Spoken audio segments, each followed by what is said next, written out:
hoje eu quero falar como Deus cuida de nós, do cuidado de Deus.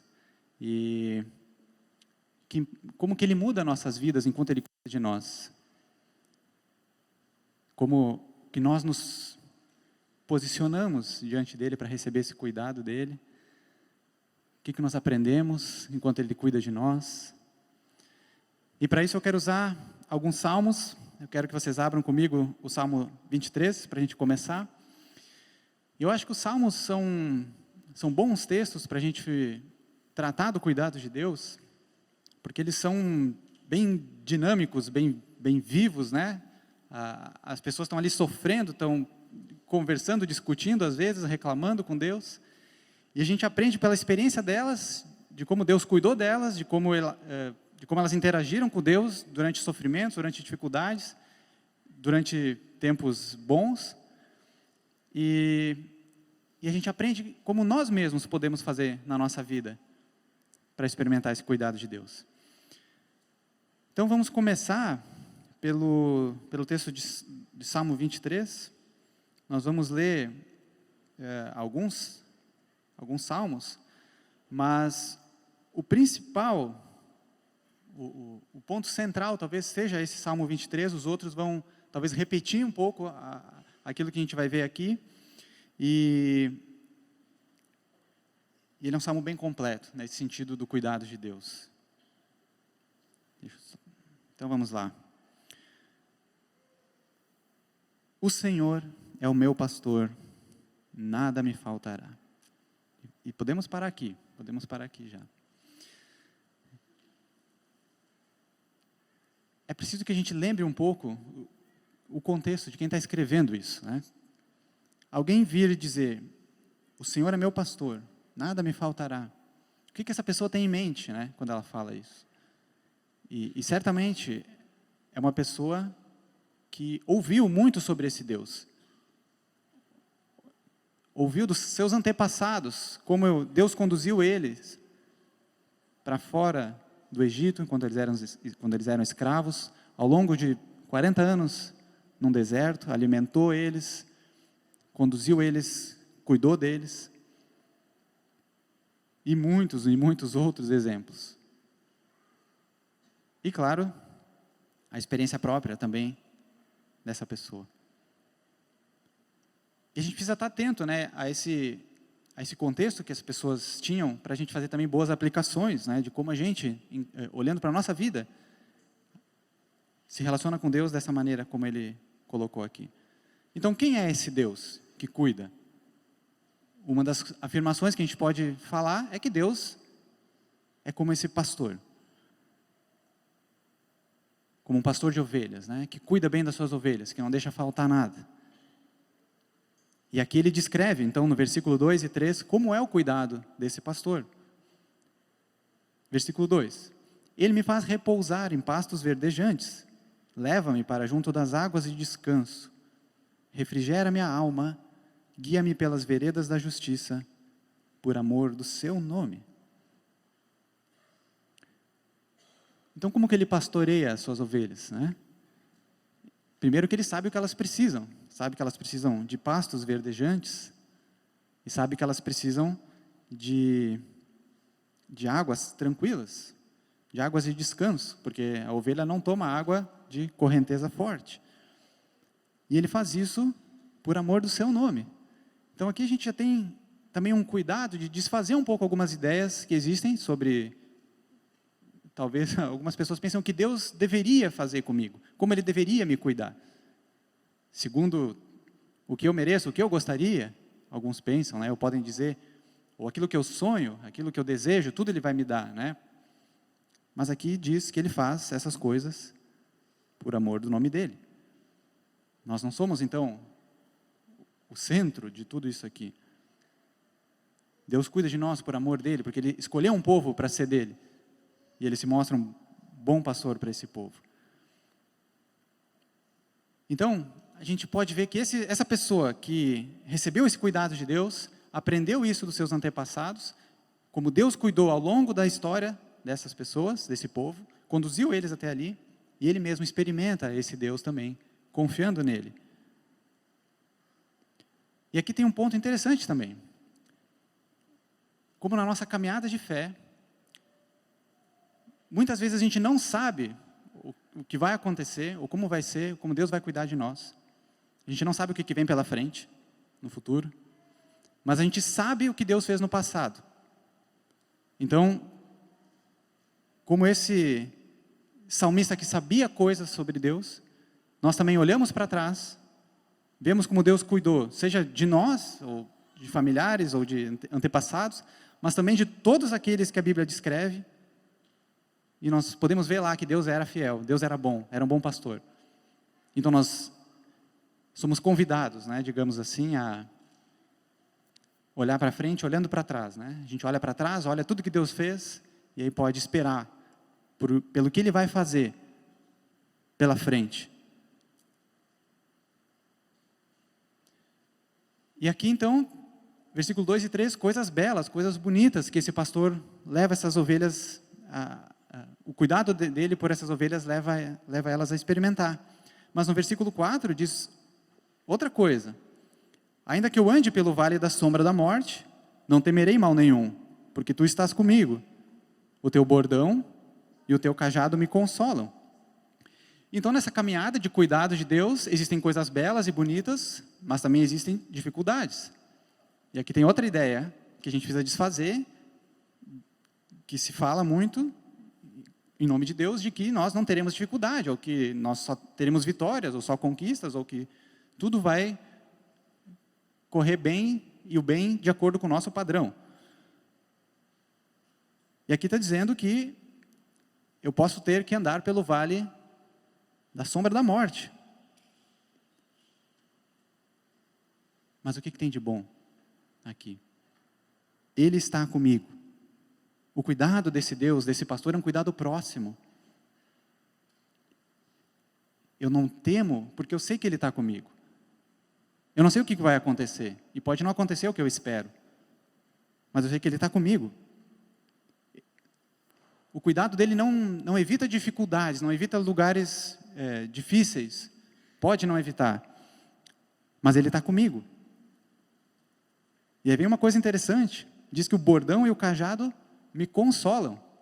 E vocês sabem, né, que o bordão e o cajado serve. Para que serve o bordão e o cajado com as ovelhinhas, né?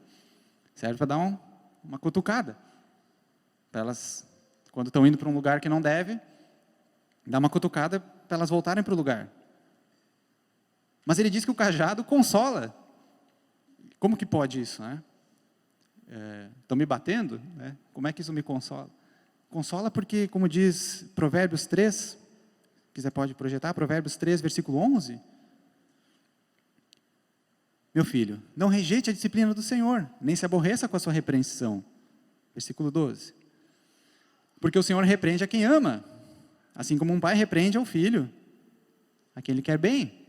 Então esse cuidado de Deus, ainda que envolva disciplina, e envolve disciplina, aliás, envolve disciplina porque esse pastor ama essa ovelha e quer mantê-la no melhor caminho.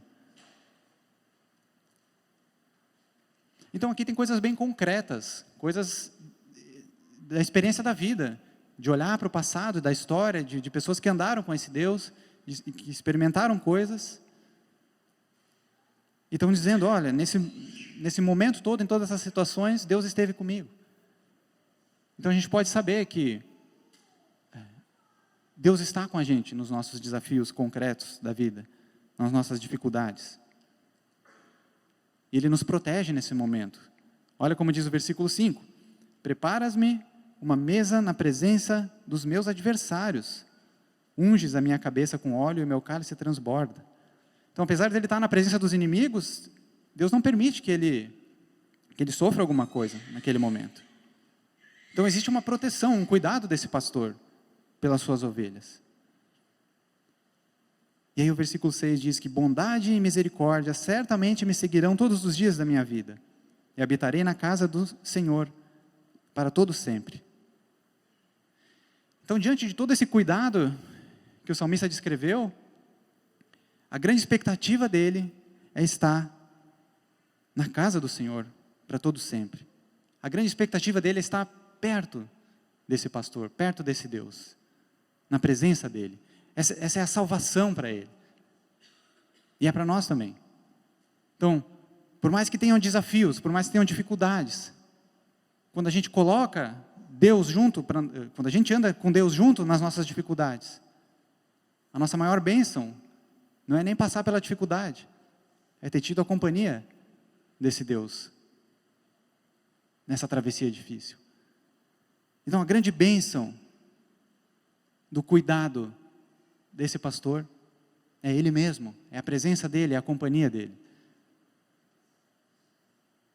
Pode ter as veredas de justiça, os campos verdes, pode ter o vale das sombras da morte. Ele vai, porque esse pastor está com ele. E essa é a grande bênção, essa é a salvação para ele. Então, aqui a gente tem alguns fundamentos que vão se repetir nos próximos salmos que a gente vai ler. E a gente vai poder observar. Existem afirmações sobre Deus. O Senhor é meu pastor, por exemplo. E o que isso impacta na minha vida? Nada me faltará. O que Deus é, então, muda quem eu sou. Ele é um bom pastor, Ele cuida de mim. Então eu posso ser alguém contente, né? Alguém satisfeito. Muda a maneira como eu vivo e o que eu espero da vida. Porque eu não espero necessariamente, né, sucesso, vitória, caminhos tranquilos. O que eu espero é a presença, é o cuidado desse pastor. E por onde ele vai me levar, porque ele vai estar comigo. E eu sei que ele cuida de uma maneira próxima, de uma maneira amorosa. Ele me acompanha em todas as situações. E também de uma maneira profunda, no sentido de Ele conhecer todas as minhas necessidades. E além disso, Ele mostrou isso no passado, com outras pessoas. Vejam o Salmo 24, o próximo aí na sequência. Ao Senhor pertence a terra e a sua plenitude, o mundo e os que nele habitam. Porque Ele fundou-a sobre os mares e sobre as correntes a estabeleceu. Então aqui mudou. Agora, Deus, que também é o pastor, Deus também é o rei do mundo. Ele é o criador de todas as coisas. É o dono. Tudo obedece a Ele e Ele é o dono de todas as coisas. Então, para aquelas pessoas que dependiam totalmente da natureza, dos animais, do clima, da terra, tudo que afeta isso pertence a esse Deus. Consegue entender ou imaginar a dependência e a confiança que esse povo precisa ter nesse Deus?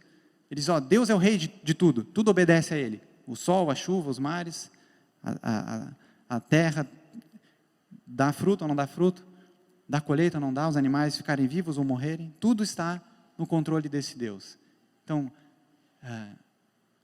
o nosso sustento, o nosso trabalho, tudo depende dele. E ele diz ainda que o Senhor criou todo o mundo e os que nele habitam. Então, a pessoa, nós, nos entendemos também como criaturas desse Deus.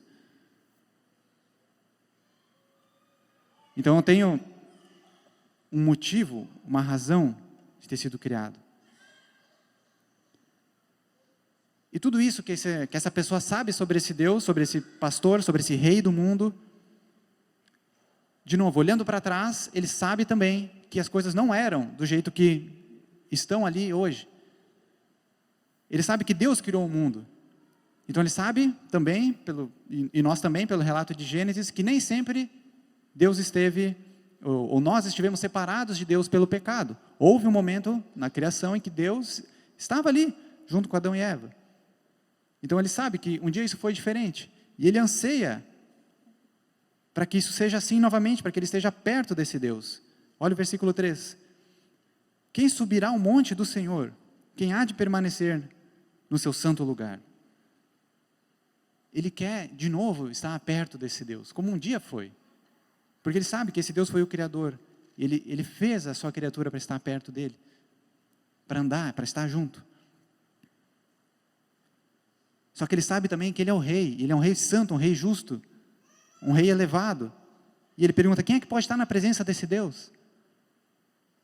E aí a partir do versículo 4 ele diz, o que é limpo de mãos e puro de coração, que não entrega sua alma à falsidade, nem faz juramentos com a intenção de enganar. Este receberá do Senhor a bênção e a justiça do Deus da sua salvação. Esta é a geração dos que o buscam, dos que buscam a face do Deus de Jacó. Então é a presença de Deus, de novo, que pode satisfazer esses anseios mais profundos desses que são cuidados por Deus. É Ele que dá sentido, que Ele dá descanso para as suas vidas. Não um descanso só físico de dormir, mas o descanso de saber que eu tenho um Criador, alguém que me sustenta, alguém que justifica a minha existência. Eu não preciso mais inventar por mim mesmo. Para que eu existo? Quem eu sou?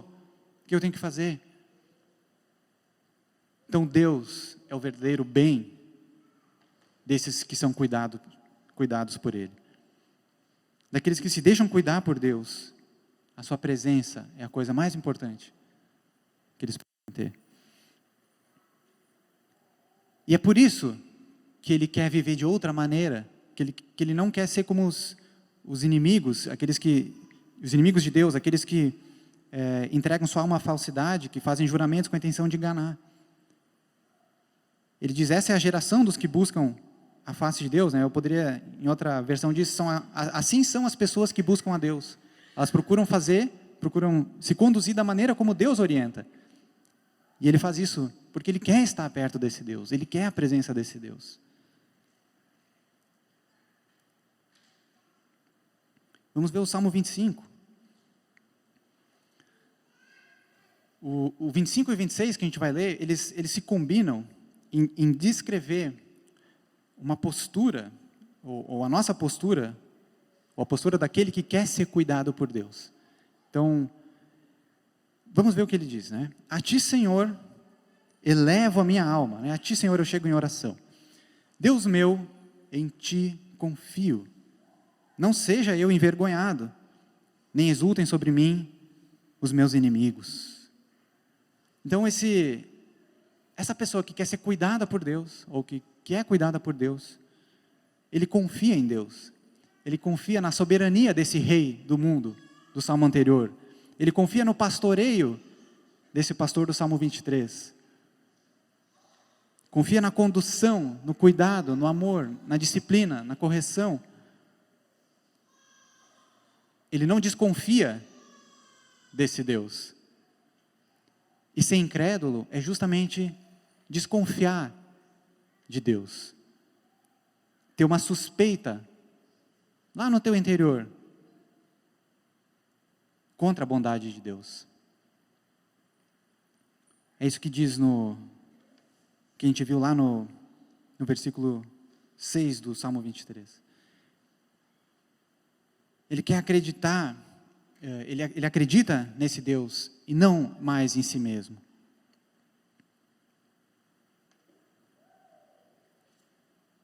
Se tu não tem a Deus, tu tem somente a ti mesmo em quem confiar. E tudo depende de ti. Mas quando Deus cuida de nós, quando nós colocamos a nossa confiança, a nossa esperança nele,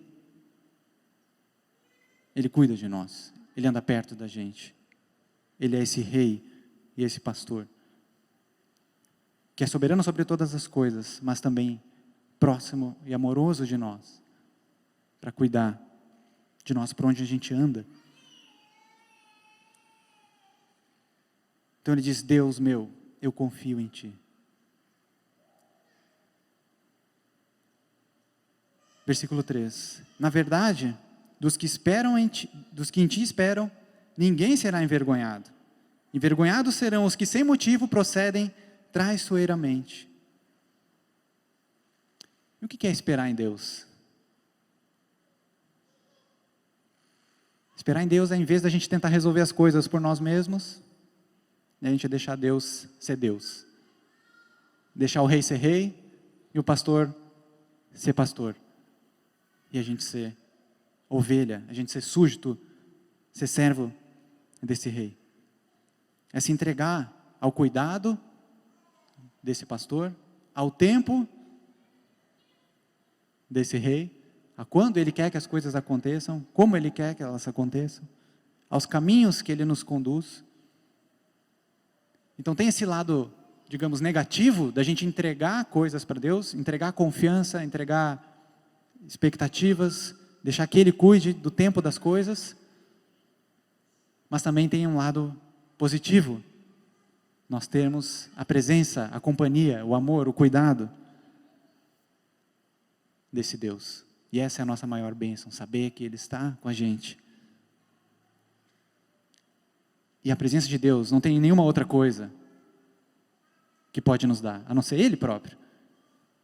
Se esse é o nosso maior bem, não tem outro lugar, não tem outra maneira da gente conseguir esse bem, senão que Ele mesmo se manifeste a nós e se apresente a nós.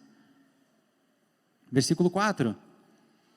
Faze-me conhecer os teus caminhos, Senhor, ensina-me as tuas veredas, guia-me na tua verdade e ensina-me, pois tu és o Deus da minha salvação, em quem eu espero todo dia.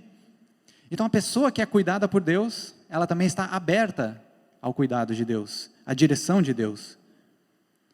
Quem põe a sua esperança em Deus, está disposto a ser ensinado por esse Deus. Está disposto a ser guiado por esse Deus. E essa atitude diferencia essa pessoa dos inimigos de Deus, daqueles que suspeitam de Deus e por suspeitarem de Deus querem conduzir a sua vida da sua própria maneira, com incredulidade em relação a esse Deus. Creem em si mesmos como aqueles que definem todas as coisas. Então, eu sou o próprio rei e eu sou o próprio condutor da minha vida. Vamos pular para o versículo 8. Diz que bom e reto é o Senhor, por isso aponta o caminho aos pecadores, guia os humildes na justiça e ensina aos mansos o seu caminho. Então, quem é cuidado por Deus, quem deseja ser cuidado por esse Deus, abandona ou procura abandonar o orgulho, que é a raiz dessa suspeita contra Deus, que nos leva a permanecer na incredulidade e passa a confiar no cuidado desse Deus, se torna humilde, não tem mais um orgulho, essa suspeita contra Deus, consegue confiar nele, consegue se sujeitar a esse rei, e também se torna manso, porque sabe esperar quando esse Deus vai fazer com que as coisas aconteçam, quando Ele não vai fazer, como Ele vai fazer, de que jeito Ele vai fazer. Não tenta apressar Deus, mas confia que Ele é bom. Eu falei que o Salmo 26, conversava com esse aqui, vamos ver o 26 então. Faze-me justiça, Senhor, pois tenho andado na minha integridade e confio no Senhor sem vacilar. Então, de novo, ele está, Deus, eu estou andando em integridade. Lembrem que ele quer fazer isso porque ele quer experimentar a presença desse Deus. Versículo 2. Examina-me, Senhor, e prova-me, sonda o meu coração. Aqui está faltando, desculpa. Sonda o meu coração e os meus pensamentos. Então, essa pessoa que é cuidada por Deus, ela aceita o exame de Deus. A avaliação de Deus, para ver se o que tem ali dentro de verdade. Ela não esconde de Deus. Está aberto a essa direção, ou redirecionamento, ou a transformação que seja de Deus. Versículo 3. Pois a tua misericórdia tenho adiante dos olhos e tenho andado na tua verdade. Pode colocar a NTLH desse versículo? Eu acho que fica mais claro, Pois o teu amor me guia, e a tua verdade sempre me orienta. Então é essa disposição de aceitar a disciplina e o cuidado do pastor. E de novo, versículo 4, ele diz que ele faz todas essas coisas, Não tenho me assentado com gente falsa, e com os hipócritas não me associo. E ele vai dar vários outros motivos que o diferenciam dos inimigos de Deus, porque lá no versículo 8, o que ele diz? eu amo o Senhor, a habitação da tua casa e o lugar onde a tua glória reside. Então, porque ele ama a presença, a bênção de Deus, que é a maior bênção que nós podemos ter, o verdadeiro bem daqueles que são cuidados por Deus, porque Ele quer isso, porque Ele quer permanecer nisso, é que Ele observa a sua vida, tenta viver ela como Deus ensina, e está aberto ao exame de Deus, para que ainda mais fique claro as suas falhas.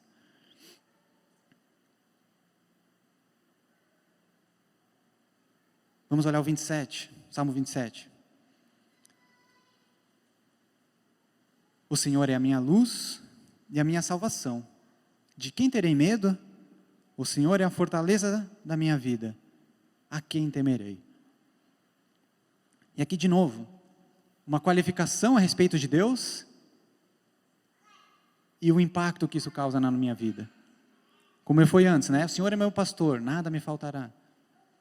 O Senhor é o rei de todas as coisas, né? Eu confio em Ti. Agora é o quê? O Senhor é a minha luz e a minha salvação. De quem terei medo? O Senhor é a fortaleza da minha vida. A quem temerei? E aqui a gente tem que lembrar do contexto, né, de mundo que eles viviam, em cidades fortificadas, com fortalezas, porque a guerra era comum, né, as invasões, as disputas, as guerras, né, os perigos. E dentro desse contexto, o Senhor é a fortaleza de vida. A quem eu temerei? Nós podemos olhar para a nossa vida dessa maneira aqui também. As dificuldades, os desafios, a necessidade que a gente tem de mais tempo no nosso dia, às vezes.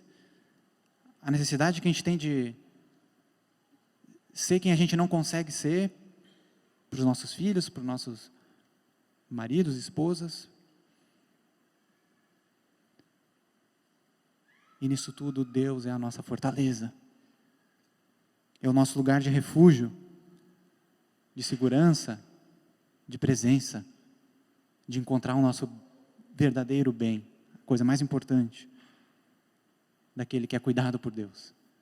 Então eu não sei, né, se eu vou ser o melhor marido, o melhor pai, né, mas eu tenho alguém em quem me refugiar, em todos esses desafios. A vida é dura, né, mas nós temos refúgio, nós temos um lugar de cuidado. E olha como ele trata isso, né? Versículo 2. Quando malfeitores me sobrevêm para me destruir, meus opressores e inimigos, eles é que tropeçam e caem. Ainda que um exército se acampe contra mim, não se atemorizará o meu coração. E se estourar contra mim a guerra, ainda assim terei confiança. Em desafios reais, coisas que realmente afetam a nossa vida. É nessas coisas também, em todas elas, aliás, que esse pastor quer andar com a gente, quer caminhar com a gente. Então veja como essa certeza, ou esse desejo, essa postura de esperar pelo cuidado desse Deus, muda a maneira como a gente encara a própria vida. Eu não estou mais sozinho. Tem alguém que está comigo, que me conduz, que me dá segurança. Que se estourar a guerra, Ele é minha fortaleza. E de novo, versículo 4. É por isso que ele pede isso. Uma coisa peço ao Senhor, e a buscarei, que eu possa morar na casa do Senhor todos os dias da minha vida, para contemplar a beleza do Senhor, e meditar no seu templo. Pois no dia da adversidade, Ele me ocultará no seu abrigo, no interior do seu tabernáculo me acolherá. Ele me porá no alto de uma rocha.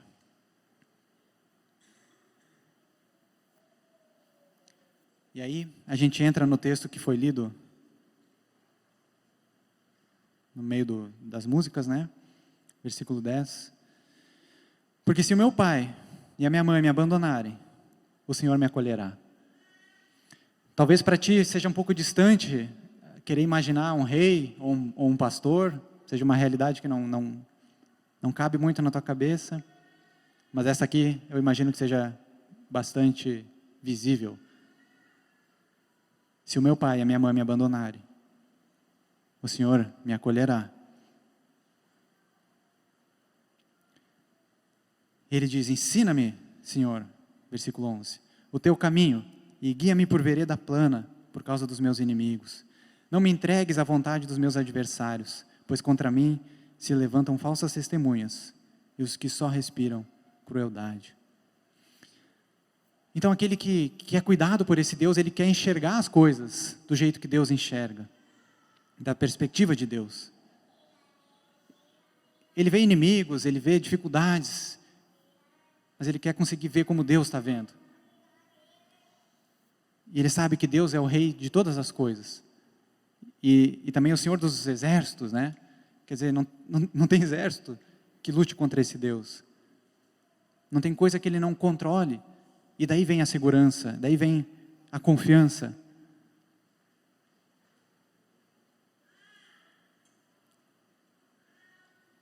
E aí a gente podendo se alegrar, podendo descansar, se deleitar, se contentar, ter satisfação nesse Deus, na sua revelação, no modo de vida que Ele nos chama a viver. Isso vai resultar em a gente viver uma vida diferente, uma vida melhor, uma vida de acordo com o cuidado de Deus, com as orientações de Deus. Então, quando a gente busca essa companhia, essa presença desse Deus, a nossa alegria é conseguir andar nos caminhos desse Deus e ter prazer nele.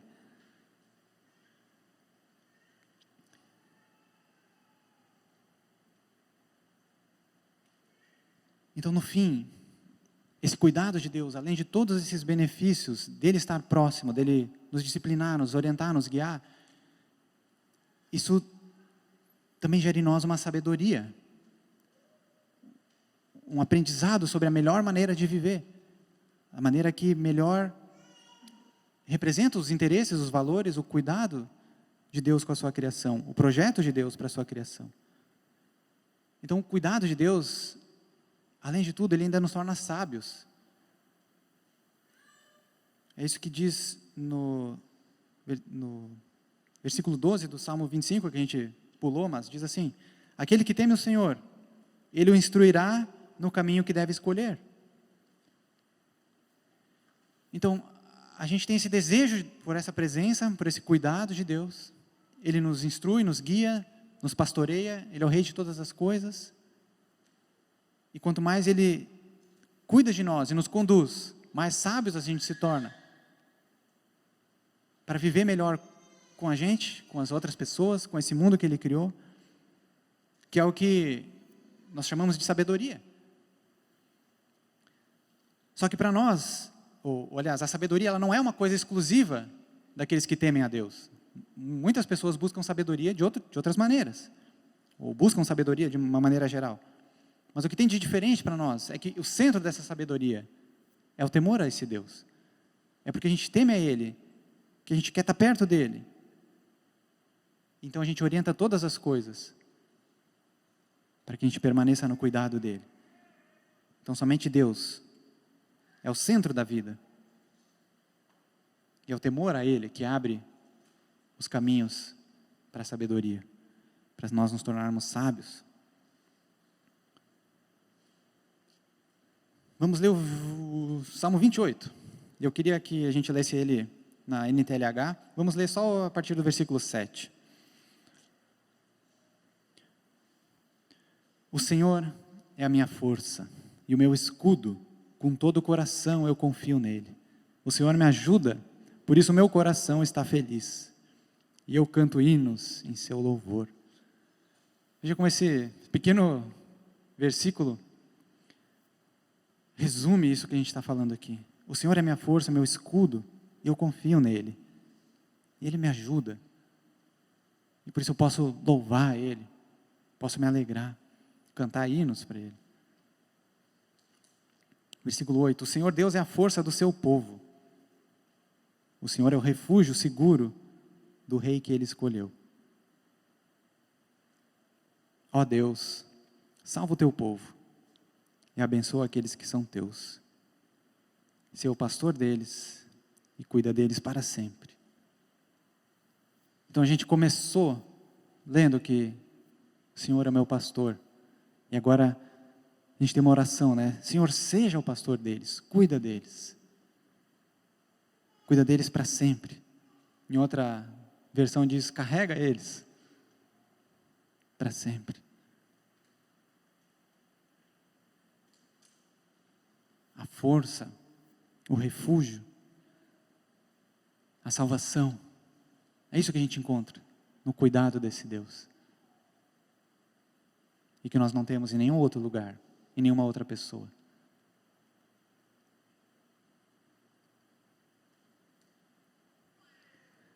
E o Salmo 29, ele tem uma demonstração de alguém que olha para tudo que Deus faz e de tudo que Ele controla. E qual é a nossa posição diante disso? Olha só. Deem ao Senhor, ó filhos de Deus, deem ao Senhor glória e força. Deem ao Senhor a glória devida ao seu nome. Adorem o Senhor na beleza da sua santidade. Então, primeiro, qualificou esse Deus, né? Como santo, como único, como separado de toda a criação, como mais elevado, digno de glória e de honra, de força, de louvores. E agora ele vai passar a descrever como esse Deus se manifesta em todas as coisas do mundo criado. Ouve-se a voz do Senhor sobre as águas. O Deus da glória troveja. O Senhor está sobre as muitas águas. A voz do Senhor é poderosa. A voz do Senhor é cheia de majestade. A voz do Senhor quebra os cedros. Sim, o Senhor despedaça os cedros do Líbano.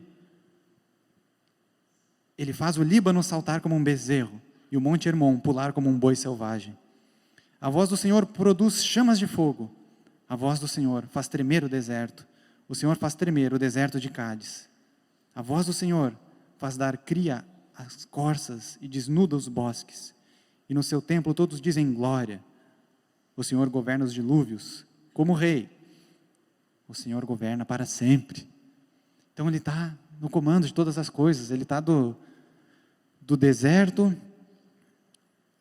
até do Monte Hermon até o deserto, né? Do norte até o sul de todo o território. Ele está em todas as partes, a voz dele se faz ouvida. A natureza obedece a esse Deus. Ele é digno de glória. E o Salmo poderia terminar aqui. E nós daríamos glória a esse Deus. Mas ainda tem o versículo 11, que diz que o Senhor dá força ao seu povo e abençoa o seu povo com paz. E diante desse contexto todo, né? Tanto, claro, das lutas e das guerras e da necessidade de uma fortaleza real ali, física, né?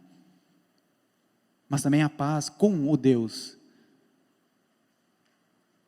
Lembra que nos outros salmos ele está dizendo, eu não quero ser como os teus inimigos, que fazem falsidades, que enganam, que te desprezam, que são incrédulos.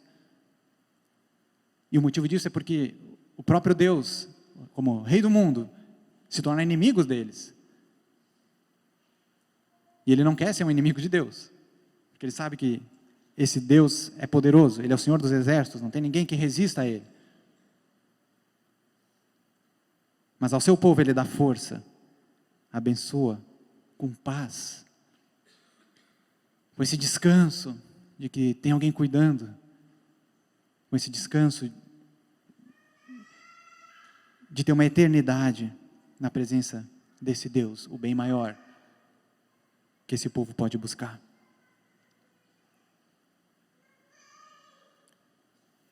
O cuidado de Deus, então, ele não é distante, não é intelectual, não é só de palavra. É um cuidado próximo, É um cuidado presente, é um cuidado que nos orienta, que nos faz sábio e nos abençoa com a presença dEle. Isso tomou uma nova forma com Jesus. Em Jesus, o cuidado de Deus também se encarnou. Se compadeceu dos perdidos que andavam como ovelhas sem pastor. Que chorou diante das consequências do pecado, diante da morte, diante da tristeza da criação. Se entristeceu diante da falta de fé daquela geração incrédula, que a gente leu no texto anterior.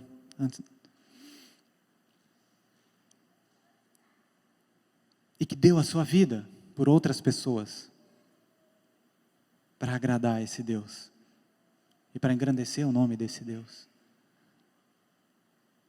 Jesus, Ele é o bom pastor, Ele é o Rei, Ele nos dá paz, como ninguém pode dar, como Ele mesmo diz.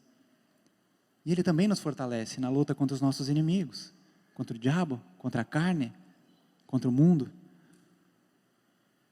E Ele é a nossa fonte de sabedoria também. Nós iniciamos lendo, o Senhor é meu pastor, nada me faltará. Eu queria terminar lendo Filipenses 4:19. E o meu Deus, segundo a sua riqueza em glória, há de suprir em Cristo Jesus tudo aquilo de que vocês precisam. Todo cuidado necessário a gente encontra em Cristo. Abre a tua vida para esse Jesus, para o cuidado dEle. Coloca a tua confiança, a tua esperança nele. Busque a Ele, a presença dEle. Ele vai te mostrar que o cuidado de Deus, que Deus demonstrou ao longo de toda a história, da Bíblia, de outras pessoas que tu conhece, continua vivo, continua disponível para te alcançar.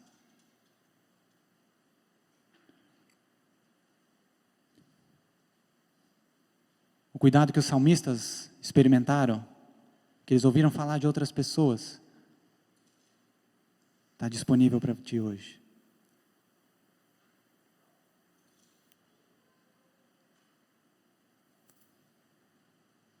Nós temos um Deus vivo, um Deus presente, um Deus cuidadoso, amoroso.